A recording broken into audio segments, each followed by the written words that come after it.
ವೃದ್ಧರೊಬ್ಬರು ರೈಲಿಗೆ ಸಿಲುಕಿ ಮೃತಪಟ್ಟಿರುವ ಘಟನೆ ಚಿಕ್ಕಬಳ್ಳಾಪುರ ಹೊರವಲಯದಲ್ಲಿ ನಡೆದಿದೆ.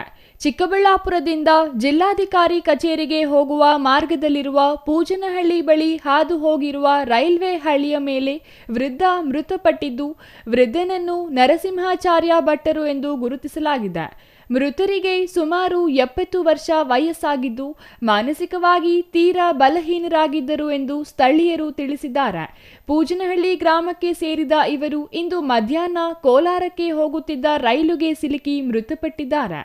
ಆದರೆ ಮೃತರು ನೋಡಿಕೊಳ್ಳದೆ ರೈಲುಗೆ ಸಿಲುಕಿ ಮೃತಪಟ್ಟಿದ್ದಾರೆಯೇ ಇಲ್ಲವೇ ಉದ್ದೇಶಪೂರ್ವಕವಾಗಿ ಆತ್ಮಹತ್ಯೆ ಮಾಡಿಕೊಂಡಿದ್ದಾರೆಯೇ ಎಂಬ ಬಗ್ಗೆ ರೈಲ್ವೆ ಪೊಲೀಸರು ತನಿಖೆ ನಡೆಸುತ್ತಿದ್ದಾರೆ.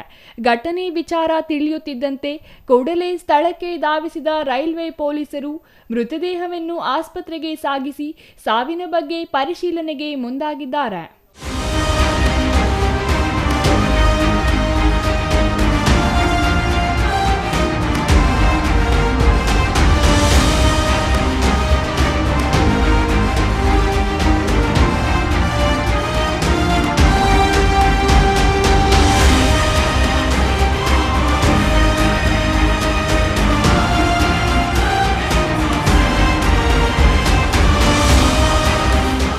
ಜಮೀನು ಹತ್ರ ಬಂದಿದ್ದಾರೆ, ತೋಟದ ಹತ್ರ ಬಂದು ನೋಡಿಕೊಂಡು ಹೋಗೋಣ ಅಂತ ಬಂದಿದ್ದಾರೆ.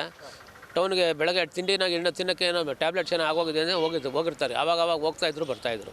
ಅಂದವೇ ಬರ್ಬೇಕಾದ್ರೆ ದಾಟಿದ್ದಾರೆ. ಅಷ್ಟೊತ್ತಿಗೆ ಗುಡಿಸ್ಕೊಂಡು ಸ್ವಲ್ಪ ಕಿವಿ ಸ್ವಲ್ಪ ಕೇಳ್ತಾ ಇರಲಿಲ್ಲ. ಅದಕ್ಕೋಸ್ಕರ ಟ್ರೈನ್ ಹೊಡೆದಿರುತ್ತೆ ಅಷ್ಟೇ. 2:15 ಒಂದು ಗೂಡ್ಸ್ ಗಾಡಿ ಹೋಗಿದೆ. ಹೋದಾಗ ಅವ್ರು ಈ ಕಡೆ ಹಿಂಗೆ ಕ್ರಾಸ್ ಬಂದಿದ್ದಾರೆ. ಸಡನ್ನಾಗಿ ನೋಡ್ಸಿಲ್ಲ, ಬಿಸಿಲು ಬೇರೆ ಬರ್ತಾಯಿತ್ತಲ್ಲ, ಸರಿಯಾಗಿ ಕಾಣಿಸ್ದೇ ದೂರಿದ್ದಾರೆ.